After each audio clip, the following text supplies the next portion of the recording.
The Daily Bread Devotions. Today's reflection with Pastor Jeff Elis Cupides. Pastor Jeff, good morning! Good morning, Ted. Good morning, Cha. Good morning sa ating mga taga-subaybay. Magandang umaga. Pastor, alam mo, sulat natin ngayon, I have to say, padami ng padami yata, ha? Yung ating mga kapatid na may problema doon sa mga kinabibilangan nilang simbahan. So, babasahin ko na ang sulat nitong ating kapatid na si Ruby. Sabi niya dito, Pastor Jeff, ako po ay isang born-again Christian. 37 years old, single, walang anak, at wala ring boyfriend. Ang aking mga magulang ay matagal ng miyembro ng isang Christian church. At dahil sa kanilang impluensya, naging miyembro na rin ako at regular na nagfe-fellowship kasama ang pamilya. Pero sa huling punta namin sa simbahan noong nakaraang linggo, hindi naging maganda ang fellowship na naranasan ko. Ang pastor kasi sa aming church ay mga kamag-anak na nasasangkot ngayon sa kontrobersya ng korupsyon sa gobyerno. Kaya mula nung pumutok ang balita, sinasama niya ang usapin na ito sa kanyang preachings. Pakiramdam ko kasi hindi tama yun. Nais kong makarinig ng mga salita at aral ng Diyos at hindi ko layunin ng aming fellowship ang ipagtanggol itong kanyang mga kamag-anak na nasasangkot sa kontrobersya. Dahil sa karanasan kong yan, gusto ko nang umalis sa aming church. Kaya kinausap ko ang aking mga magulang tungkol dito. Pero pinipigilan po nila ako.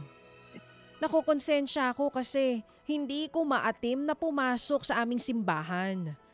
Pakiramdam ko nagkakasala ako sapagkat labag sa kalooban ko ang sinasabi ng pastor na ito at nakakapagsalita ako ng masama sa aking sarili sa tuwing nakikinig ako sa kanya. Kasalanan po ba kung susuwayin ko ang utos ng aking mga magulang na huwag tumiwalag sa aming simbahan? Paano ko po ba makukumbinse ang mga magulang ko na gusto kong maghanap ng ibang magpapastol sa akin? Anong say mo, Brad? Yan ang problema nitong si Ruby, Pastor Jeff. Ano bang masasabi natin dito kay Ruby? Nako, Ate Ruby. Well, valid naman yung concern ni Ate Ruby. Ano? Tama yung pakiramdam mo na ang pulpito ay dapat sentro sa salita ng Diyos.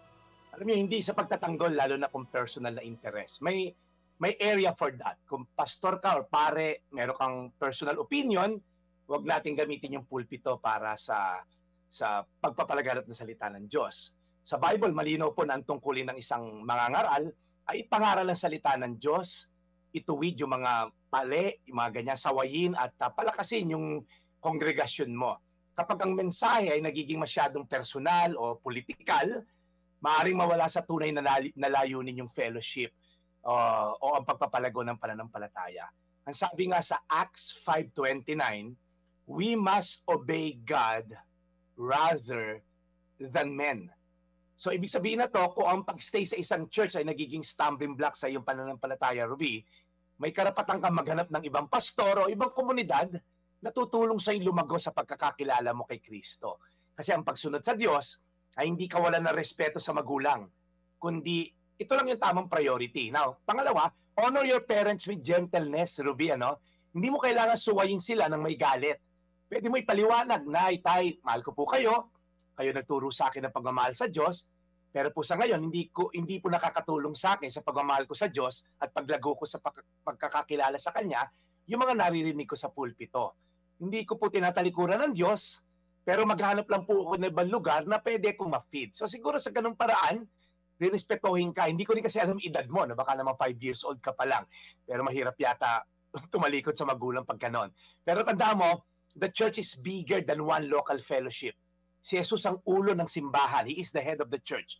At again, katulad kahapon, kung may may mga church leader na nakagawa sa iyo ng hindi maganda, pagpaumanhin mo na on behalf of ng mga pastor na yon at leaders ng church, ako na lang humingi sa iyo ng tawa dahil hindi rin naman kami perfecto. Pero meron ka naman desisyon na pwede mong gawin.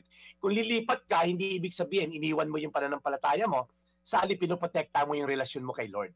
So ang tunay na simbahan ay binubuo ng mga taong nagtutulong-tulungan, mapalapit tayo kay Kristo at hindi may personal agenda. So guard your heart from bitterness against sa pastor at against sa parents mo para lalo kang lumalim sa iyong pananampalataya. Hindi kasalanan, Ruby, na umalis. sa isang simbahan kung hindi na nakakatulong sa iyong pananampalataya at faith journey. Pero gawin mo ito na may respeto, may panalangin, at may tamang motibo.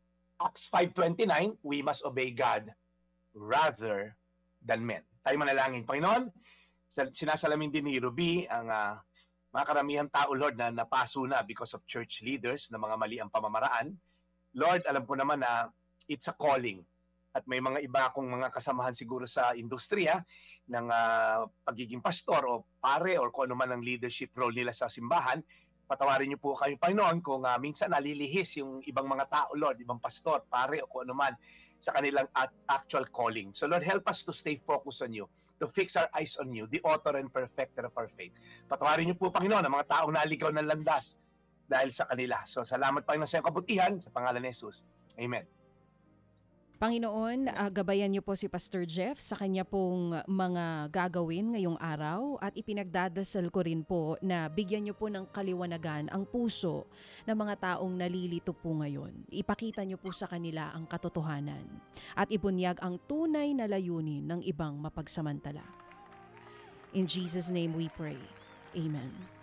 Amen. Salamat na marami, Brad Jeff, sa aral muli today. And pasensya na, Brad Jeff, kung minsan naghihintay ka. Okay? Okay lang, Brad. We'll catch you again tomorrow, Brad Jeff. Mabuhay ka. Salamat na marami. Anytime, Brad Ted. Ito po yung Daily Brad, your daily dose of inspiration. Mga kapatid, brothers and sisters, saan ka pa? Dito na tayo sa totoo. Dito na tayo sa True FM. Mga kapatid, mag-subscribe and follow po kayo sa social media accounts ng True Network PH. Yan po kami. Hanapin nyo lang True Network PH, Facebook, Instagram, YouTube, TikTok, and podcast. Mapa Apple or Spotify man yan, mahahanap nyo kami. Lahat ng mga napapanood at napapakinggan nyo po sa programa, nasa social media accounts namin yan. So, paano mga kapatid? See you sa social media!